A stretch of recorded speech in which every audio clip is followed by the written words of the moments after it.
Why queens couldn't use public toilets for centuries? Have you ever wondered what happens when nature calls and you're wearing a crown? Today, we're diving into one of history's most bizarre and uncomfortable truths. Why queens and royal women couldn't use public toilets for centuries, and how this simple biological need shaped palace architecture, court etiquette, and even political power. Picture this. You're Queen Elizabeth I, ruler of England, defender of the faith, and you desperately need to use the bathroom.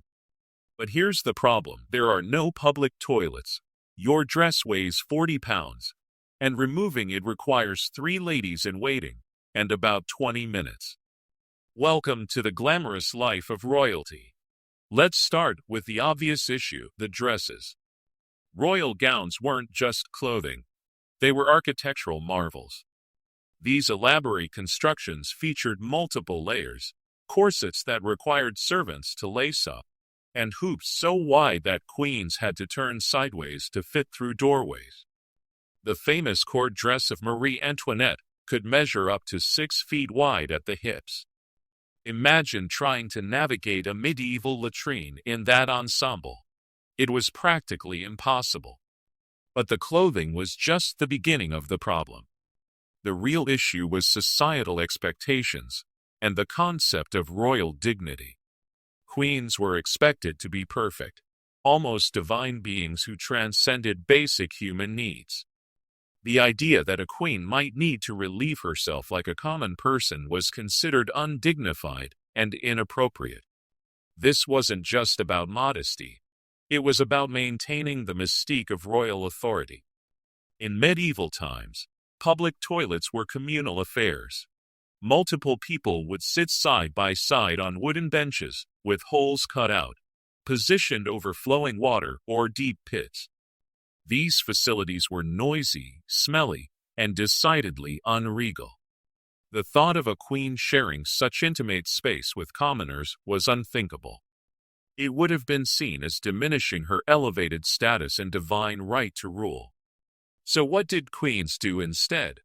They developed an elaborate system of alternatives. The most common solution was the chamber pot. But even this simple device became a complex royal ritual. Special servants, often called grooms of the stool, were appointed specifically to handle the queen's bathroom needs. These positions were actually considered prestigious because they provided intimate access to the monarch. The groom of the stool didn't just empty chamber pots. They became trusted confidants who might influence royal decisions during these private moments. King Henry VIII's groom of the stool was one of his most powerful courtiers, proving that even bathroom attendants could wield significant political influence in royal circles. Palace architecture evolved specifically around this problem.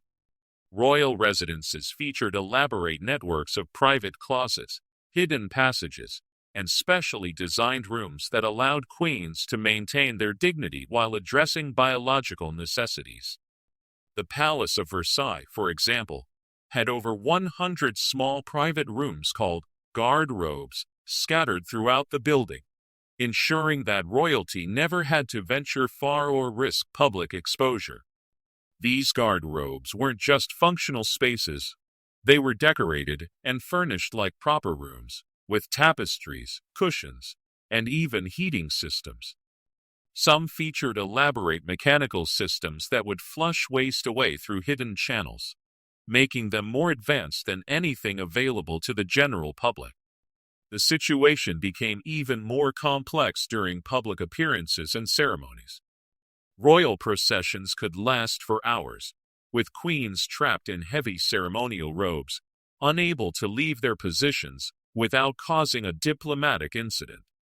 Special undergarments were designed to help manage these situations, though historical records are understandably discreet about the details.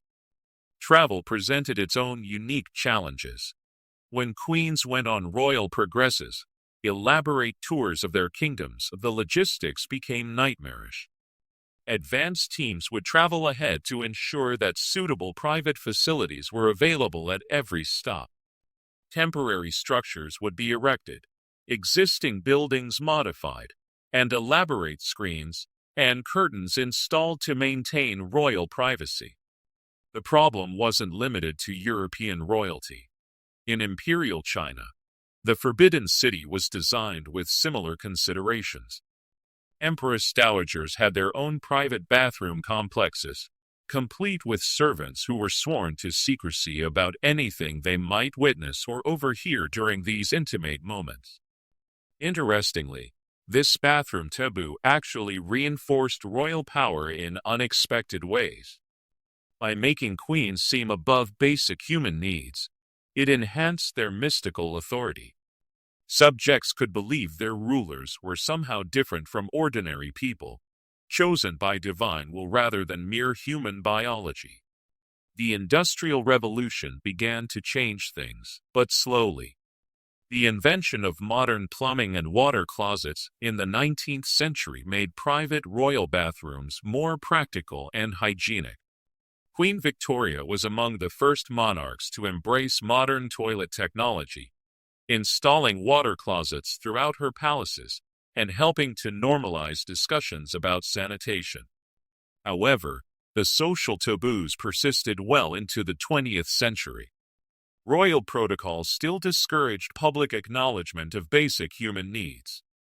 Even today, there are elaborate etiquette rules about how royal bathroom breaks are handled during public events, though modern clothing and facilities have made the logistics much more manageable. The legacy of this historical bathroom problem extends beyond royal circles. The emphasis on privacy and dignity around bodily functions influenced broader social attitudes about bathroom etiquette that persist today. The idea that discussing such matters is improper or embarrassing can be traced back, in part, to centuries of royal example. Modern queens still face unique challenges when it comes to public facilities, though they're far more manageable than their historical counterparts.